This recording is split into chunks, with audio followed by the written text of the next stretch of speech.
Matthew chapter 21, verses 1 to 22. The meek king, the house of prayer and fruit.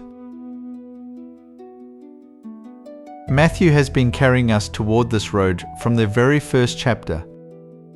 Jesus is not drifting into Jerusalem by accident. He is the promised king moving toward the city where scripture, worship, authority, and human response will all be brought into the light. Matthew 21 opens with Jesus near the Mount of Olives, sending disciples ahead and arranging the humble details of his entry. Even before the crowd understands the moment, Jesus is acting with purpose, so we should not treat this scene as background history. The question is not only, what happened in Jerusalem? The deeper question is, what does the presence of Jesus reveal? When the king enters the frame, spectators become respondents. The city must answer, and so must we. Who is he to us? An admired religious figure, or the rightful king before whom our worship, prayer, and obedience are searched? Matthew tells us this took place to fulfill what was spoken through the prophet. Behold, your king is coming to you, humble and mounted on a donkey. Jesus does not enter on a war horse. He does not borrow the symbols of empire. He does not need worldly display in order to prove his authority. His authority is already secure because he comes in obedience to the Father and in fulfillment of Scripture. Meekness is not weakness. In Jesus, meekness is power completely submitted to the will of God.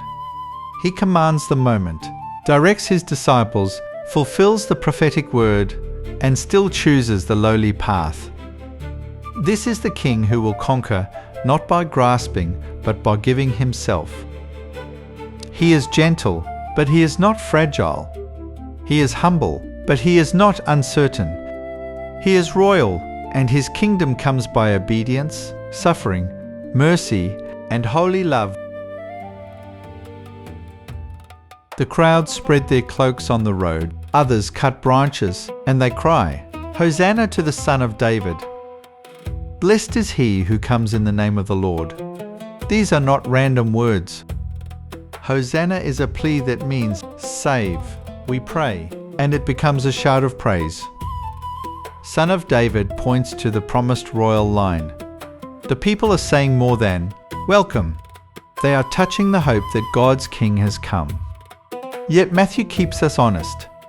The whole city is stirred and asks, who is this? The answer given is true, but incomplete. This is the prophet Jesus, from Nazareth of Galilee.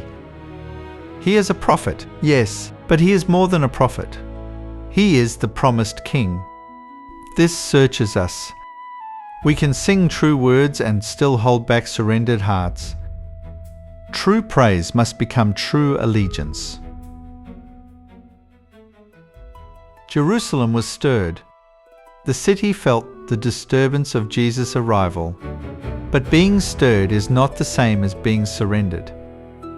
It is possible to be emotionally moved by Jesus, intellectually interested in Jesus, or culturally familiar with Jesus, and still not receive him as he reveals himself.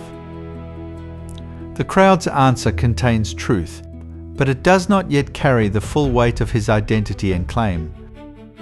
That is why this slide matters for us. We are not invited to invent a Jesus who fits our preferences. We are summoned to receive the Jesus Matthew shows us. Meek and holy, gentle and sovereign, merciful and searching, worthy of praise and obedience. So we ask quietly before God, where have I named him correctly, but not yielded fully? Where has admiration replaced obedience? Receive him as he reveals himself. Matthew 21 tells us Jesus entered the temple and drove out those buying and selling. He overturned tables and said, My house shall be called a house of prayer, but you make it a den of robbers. We must not read this as a loss of control. This is royal, prophetic judgment. The king has come to his Father's house, and he refuses to let worship be used as a cover for greed, exclusion, or spiritual emptiness.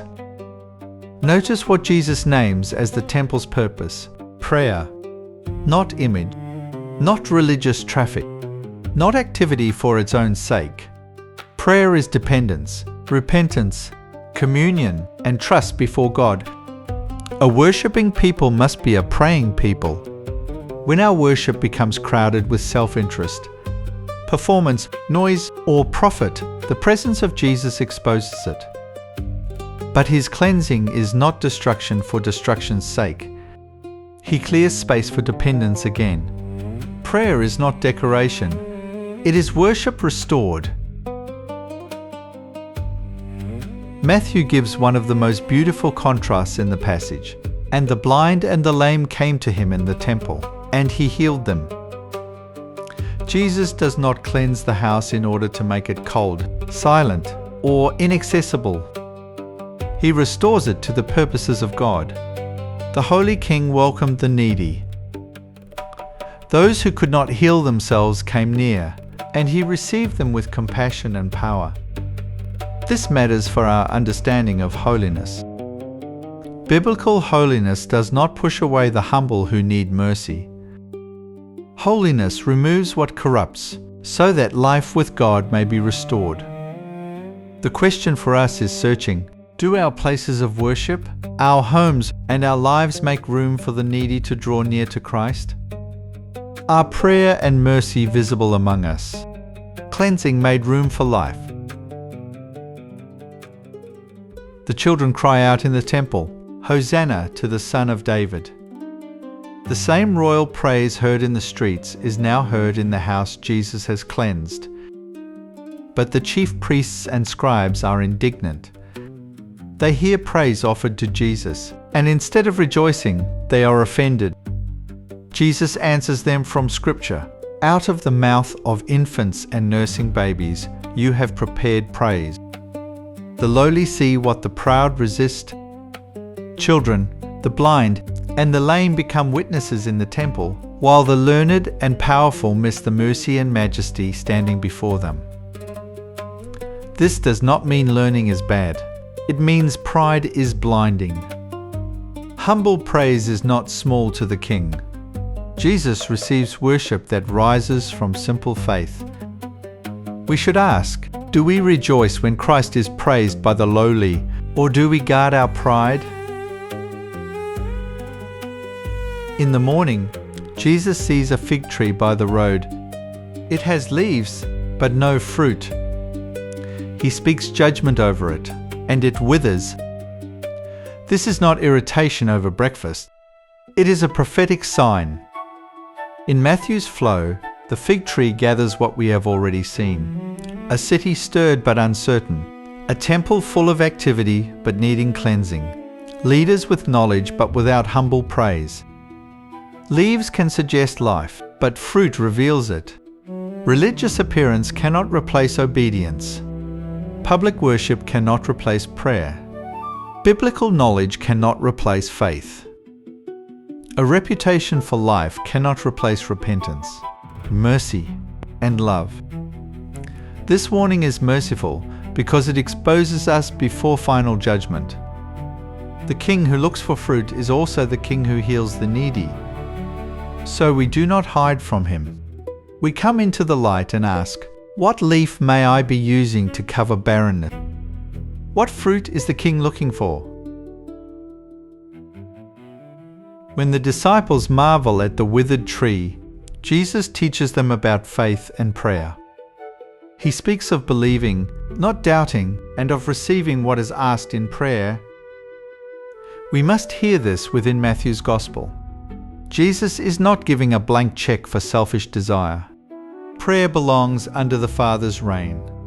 It is shaped by trust, obedience, surrender, and the kingdom of God. The mountain-moving language teaches that what seems immovable before us is not immovable before God. But this faith is not performance. It is dependence. Fruit grows from life in the King. Obedience begins in dependence. So do not try to decorate barrenness with more leaves. Return to prayer. Return to Christ. Ask the Father for living faith that becomes visible in repentance, humility, praise, and obedience. The King searches for fruit, and He is also the one who gives life.